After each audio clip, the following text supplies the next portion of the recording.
તો જો આપણે પેપર કઢાવી લીધું છે ને આપણે આવ્યા છીએ અદાણી જેમ્સના અંદર અને બધા ચેકઅપ થઈ ગયા છે. બસ થોડી જ વારમાં ઓપરેશન થઈ જશે ચાલુ.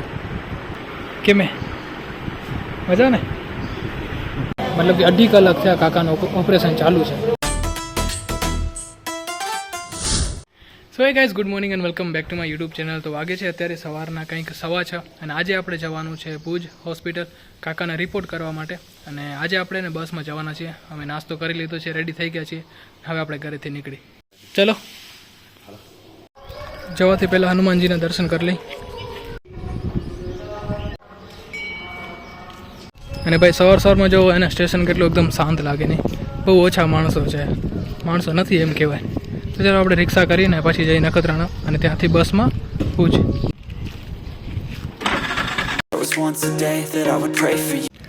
તો ચલો આપણે બસ સ્ટેશન પહોંચી આવ્યા.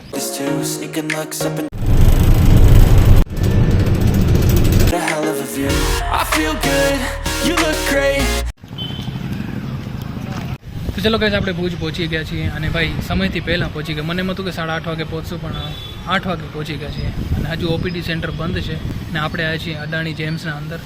શું કામથી આવ્યા એ તો હું તમને પછી કહીશ. શેની ટ્રીટમેન્ટ કરવાની છે એ બી પછી કહીશ. પણ અત્યારે આપણે ઓપીડી સેન્ટર ખુલે ને એની રાહ જોવાની છે. ખુલશે 9, 9:30 વાગ્યાના આજુબાજુ. તો ઓપીડી સેન્ટર ખુલી ગયું છે ને આપણે લાઈનમાં ઊભા રહી ગયા છીએ. તો જો આપણે પેપર કઢાવી લીધું છે ને આપણે જવાનું છે અહીંયા general surgery OPD number 4, 42 number. અને ભાઈ બીજી બધી હોસ્પિટલમાં નામ લખાવવાના પૈસા એને 200 રૂપિયા, 300 રૂપિયા અથવા તો એનાથી વધારે હોય. અહીંયા કેટલા રૂપિયા લાગે ખબર હે કે? ખાલી 10 રૂપિયા ભાઈ. 10 રૂપિયામાં એને આપણું નામ લખાઈ ગયું છે. તો ભાઈ હોસ્પિટલ એટલી મોટી એને થાકી જઈ રહ્યા હાલી હાલીને. હે ભાઈ ગ્રાઉન્ડ ફ્લોરથી ફર્સ્ટ ફ્લોર, સેકન્ડ ફ્લોર, ફરી પાછો ફર્સ્ટ ફ્લોર. મને એમ હતું કે આજે ખાલી રિપોર્ટ કરશું અને એડમિટ નહીં કરી કાકાને. પણ અહીંયા એટલું બધું સ્પીડમાં થઈ ગયું ને. અને આ કોના રેફરન્સથી થયું ખબર હે કે? મયુરભાઈના રેફરન્સથી થયું. આ જો મયુરભાઈ આવ્યા હે ને, આમના કોઈક ફ્રેન્ડ હે જે ડૉક્ટર હે, તો એના રેફરન્સથી ને સ્પીડમાં કામ થઈ ગયું. અને જો કાકાને અહીંયા સેમ્પલ લેવાના બી ચાલુ થઈ ગયા, બ્લડના ને બધા.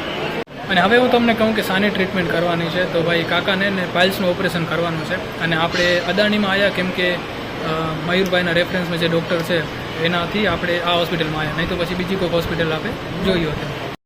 કાકા તો સૂઈ ગયા. હવે જો કાકાના કપડાં ચેન્જ થઈ ગયા છે તો મને લાગે કે આજને આજ ઓપરેશન થઈ જશે. અને જો આજે ઓપરેશન થઈ જાય ને તો બહુ સારું છે. કાલે આપણે રજા બી મળી જશે, બાકી તો બાટલા ચડે છે. તો ગઈસ આપણો રૂમ ચેન્જ થઈ ગયો છે ને આપણે હવે બીજા રૂમમાં આવી ગયા છીએ. અને આ રૂમ જો આખો ખાલી છે ને, કોઈ પેશન્ટ નથી એક કાકા સિવાય. કેમે મજા ને. અને ભાઈ મયુર ગયો છે કામથી બહાર, તો એ 1-1.5 કલાક પછી આવશે ઘરે જમીને. આપણે ભૂખ નથી એટલી તો આપણે જમવાનું નથી. અને કાકાને તો અમે ડૉક્ટરે ના પાડી છે કાંઈ જમવાનું કે પીવાનું નથી. તો ગાઈસ આજે ને અમે લોકો એને નોર્મલી રિપોર્ટ કરવા માટે આવ્યા. તો અમને ખબર નથી કે આજને આજ બધું થઈ જશે ભાઈ. અમારું એમ હતું કે આજે રિપોર્ટ કરાવશું, કાલે ઓપરેશન કરાવશું ને પરમદી અમને રજા મળશે. પણ અહીંયા તો ભાઈ આજે જ લગભગ ઓપરેશન થઈ જશે. સાથે અમે કાંઈ વસ્તુ બી નથી લઈ, ઇવન તો ચાર્જર બી નથી લઈ આવ્યો, નથી કોઈ પોલિથીન લઈ આવ્યો. કપડાં બી જો એમ જ પડ્યા, જો કપડાં બી એમ જ પડ્યા છે. હવે મયુરને કીધું, મયુર ગયો છે બહાર, તો ભાઈ લેતો આવશે થેલી કે એવું કંઈ. અને બધા ચેકઅપ થઈ ગયા છે. બસ થોડી જ વારમાં ઓપરેશન થઈ જશે ચાલુ. તો કાકાને હવે ફાઇનલી ઓપરેશન થિયેટરમાં લઈ ગયા છે. તો ગાઈસ 3 વાગી ગયા છે. 3 નહીં ભાઈ, 3:30 વાગી ગયા છે. મતલબ કે 2.5 કલાક થયા કાકાનું ઓપરેશન ચાલુ છે. મને ખબર નથી પડતી કે આટલું બધું ટાઈમ કેમ લાગે છે. મતલબ હોય 15-20 મિનિટમાં થઈ જાય, આજે તો 2.5 કલાક થઈ ગયા. અને મયુર બી આવી ગયો છે. તો ગાઈસ હવે તો એને 4 વાગી ગયા. જોવો તો 1:30 વાગી ગયા છે ને હવે 4 વાગી ગયા છે. તો ગાઈસ ફાઇનલી કાકા આવી ગયા છે ઓપરેશન થિયેટરના બારે. કેમ હવે મજા આવે ને? હજી ખબર નથી.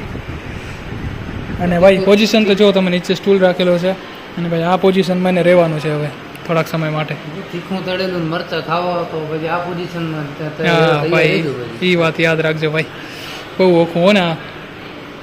તો મયુરભાઈ ફાઇનલી જાય છે ભાઈ. ખૂબ ખૂબ આભાર, આખો દિવસ મારા સાથે હતો ને. ઠીક હે લે, હો હશે તો કાંઈ કહીશ લે. હા.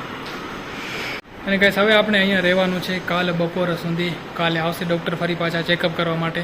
જો બધું બરાબર હશે ને તો છૂટી આપી દેશે, નહીં તો પછી હવે ડૉક્ટર કહેશે એમ. અમને આશા એ જ છે કે કાલે છૂટી મળી જાય ને આપણે ઘરે જતા રહે. તો ગાઈસ બારે તો સાંજ થવા આવી છે.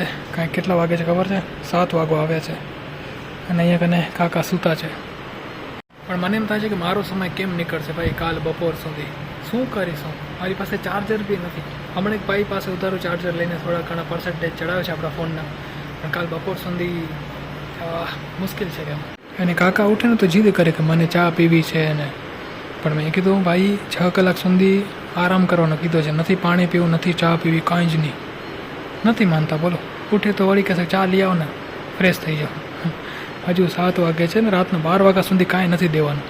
Was once a day that I would pray for you. I'd go and misbehave just so you'd notice too. Sneaking looks up and down. તો ગાઈસ કંઈક 8:45 વાગ્યા છે. હજી ભાઈ સવાર બહુ મોડી થશે યાર. કાકા કહેતા વોશરૂમ જે આવી ગયા છે 10 વાગી ગયા. તો અત્યારે હું હોસ્પિટલના બહાર આવ્યો છું કંઈક જમવા માટે કે કંઈક મળે, પણ કાંઈ દેખાતું નથી ભાઈ. આંટા મારું છું હોસ્પિટલના બહાર, કંઈક મળશે તો ખાઈ લઈશ. અને ભાઈ વ્લોગ ઓછો બનાવું છું કેમ કે બેટરી ઓછી છે, 38% છે, અને કાલ સવાર સુધી, કાલ બપોર સુધી મને એને ફોનને બચાવી રાખવો છે. જોઈએ અહીંયા કને શું મળે છે. તો ગાઈસ બીજું તો કાંઈ મળ્યું નહીં, બદામ શેક મળ્યો છે, એ ઊભો રહીને ખાઉં છું. મને બધું વડાપાઉં કે સમોસા કે કાંઈક મળે, કાંઈ ના મળ્યું. આનાથી કામ ચલાવવું પડશે. તો ગાઈસ ફાઇનલી સવાર થઈ ગઈ છે, સવારના વાગી ગયા છે કંઈક 6:15, અને ફરી પાછા કાકાને બાટલા ચડાવવાનું કામ ચાલુ થઈ ગયું છે. અને આપણે રાતે સૂવા માટે ને આ બેડ મળી ગયો હતો એકદમ કાકાની બાજુમાં, આપણે અહીંયા આરામ કર્યો છે. બાકી ગાઈસ હોસ્પિટલની રાત કાઢવીને સૌથી ઓછી 1 મિનિટ એમ લાગે કે કલાકના બરાબર છે. ભાઈ કેમ રાત નીકાળી છે ને મારું મન જાણે છે. અને કાકાને તકલીફ ને પહેલાં કરતાં થોડીક વધી ગઈ છે. ઓપરેશન કરે તો કેમ ખેરું કરી નાખે તો ખબર ના હોય, પણ હવે ધીરે ધીરે એને ખબર પડવા લાગી છે ક્યાં દર્દ થાય છે એમ. બસ આપણે થોડીક રાહ જોવાની છે. 8:45 વાગી ગયા છે, મતલબ 10 વાગ્યાના આજુબાજુ ડૉક્ટર આવશે અને આશા છે કે આપણે રજા દઈ દે તો આપણે ઘરે જઈએ. તો ગાઈસ હવે કંઈક વાગી ગયા છે 9:30 અને 9:45 વાગશે, અને બસ હવે ડૉક્ટરનો ટાઈમ થઈ ગયો છે. થોડી જ વારમાં ડૉક્ટર આવવા જોઈએ, અને બસ આવીને આપણે ખુશ ખબર દે તો પછી આપણે ઘરે જઈએ. કાકાનું બી કહેવાનું એવું જ છે. અને ભાઈ મને તો એમ મન થાય છે કે ઘરે જઈને પહેલાં ફ્રેશ થાઉં, કેમ કે આ જે કપડાં પહેરે છે ને એ તો ભાઈ વાસ મારે છે. અને આપણે તો એ ગણતરીથી થોડા આવ્યા હતા કે આપણે અહીંયા રાત રોકાવી પડશે. આપણે એમાં તો કે રિપોર્ટ કરશો ને 1-2 કલાકમાં, કાં તો સાંજ સુધીમાં પાછા ઘરે પહોંચી જશો. અહીંયા તો એડમિટ થઈ ગયા અને 1 દિવસ નીકળી ગયો. તો ઘરે જઈને ફ્રેશ થવું છે. ભૂખ પણ એવી મસ્ત લાગી છે, તો એ ઘરે જશું પછી બધું થશે. આશા છે કે કાકાને પણ થોડીક તકલીફ ઓછી થાય. તો ગાઈસ કંઈક 11 વાગી ગયા છે, 11:15, અને ડૉક્ટર સાહેબ હજુ નથી આવે. મને એમ કે 9:30-10 વાગે આવી જશે, પણ હજુ જોવા નથી આવે. આમ તો નર્સને એ લોકો આવે છે, ચેક કરી જાય છે, પણ ડૉક્ટર સાહેબ નથી આવે. ડૉક્ટર સાહેબ આવે તો ખબર પડે કે આપણે અહીંયા રોકાવાનું છે કે નહીં. તો ગાઈસ વાગી ગયા છે કંઈક બપોરના 1:30. મને એમ હતું કે સવારના 10-11 વાગે ડૉક્ટર સાહેબ આવી ચેક કરીને રજા મળી જશે આપણે. હજી સુધી ડૉક્ટર સાહેબ આવ્યા નથી, કોઈ કામથી રોકાયેલા હશે. 1:30 વાગી ગયો છે ભાઈ. ક્યારે અમે ઘરે જશું યાર, ખબર નહીં. અને ભાઈ આ રૂમમાં એને ટીવી કે એવું કાંઈ જોઈએ જેનાથી આપણે એને એન્ટરટેનમેન્ટ થાય. આ દિવાલો જોઈને, બારી જોઈને હું તો થાકી ગયો યાર. તો ગાઈસ થોડીક વાર પહેલાં જ ડૉક્ટર આવીને જાય છે અને ચેકઅપ કર્યો છે કાકાનો.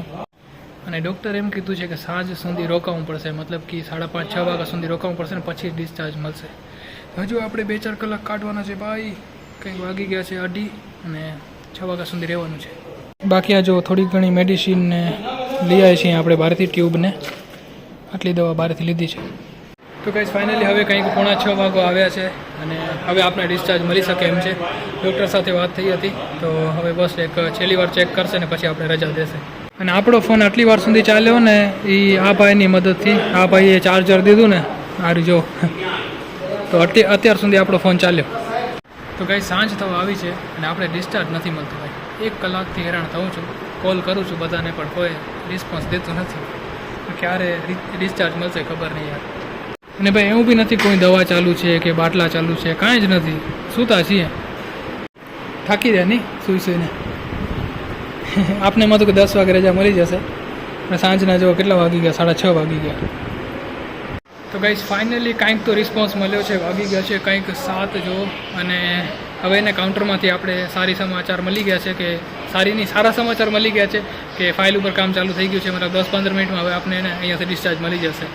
મેન શું એ ખબર છે કે મેં પરેશને કીધું છે કે ગાડી લઈને વિરાણી ચાલે. આમ તો મેં મયુરને કીધું હતું, પણ મયુર કે મારી ગાડી લઈ જાઓ તમે, આમ મને ફરી પાછું ભુજ આવવું પડે એના કરતાં. પરેશ અમે દરરોજ ભુજ આવે છે, તો એ ગાડી લઈ જશે વિરાણીને, પછી સોમવારે જ્યારે આવશે કામે ત્યારે ગાડી લેતો આવશે.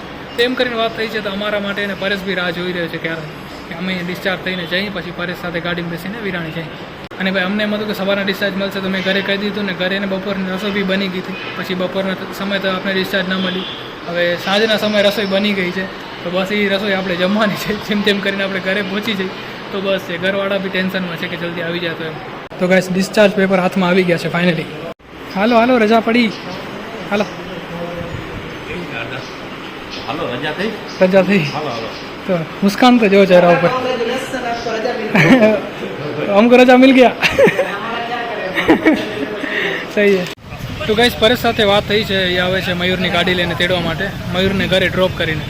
તો એ આવશે પછી આપણે અહીંયાથી નીકળશું. તો ચાલો પરેશભાઈ આવી ગયા છે મયુરભાઈની ગાડી લઈને. સુઈ જજો હાલ. સુઈ જાઓ બેવાન નથી. સોરી પરેશ યાર તને હેરાન કર્યો હે. આવો મોકો કીધી આ ટાઈમે તો તું કરવાનો એમને આ ટાઈમે તું ઘરે પહોંચી ગયો હોઈશ નહીં? કેટલા વાગે ઘરે પહોંચું 9:45 તો 8 વાગે પહોંચી જશું 9:45. પહોંચી ઠીક છે ચલો તો આપણે જઈએ વિરાણી. હા ભાઈ કાંચ તો જો દેખાશે ને. મારકો જો હું Once a day that I would pray for you, I'd go and misbehave just so you'd notice too. Sneaking looks up and down from across the room. તો ગાઈઝ ફાઇનલી આપણે ઘરે પહોંચી આવ્યા છીએ ભાઈ. અને હું તો એકદમ થાકી ગયો છું ને હવે મસ્ત આપણે ફ્રેશ થઈ અને પછી જમી અને પછી એને આરામ કરી હો ને. અને આજનો જે બ્લોગ છે ને આપણે અહીંયા સુધી જ રાખશું. આઈ હોપ કે તમને વિડીયો પસંદ આવ્યો હશે. જો તમને વિડીયો પસંદ આવ્યા સુધી જોયો તો લાઈક કરજો, નવા તો ચેનલને સબસ્ક્રાઈબ કરજો. ફરી મળીશું એક નવા વિડીયો સાથે. ત્યાં સુધી તમારું ધ્યાન રાખજો. Tata bye bye take care. એકદમ જેને કહેવાય ને એક્ઝોસ્ટ થઈ ગયો છે. હાલત જો મારી કેવી થઈ ગઈ. અને ભાઈ આ જો નમક ઉઠી આવ્યું હે ને શર્ટમાં જો. બાય. બહાર આવીને કેવું લાગે તમને? જીવન બીજું ખુલ્લો શ્વાસ લેવાય હવે તો.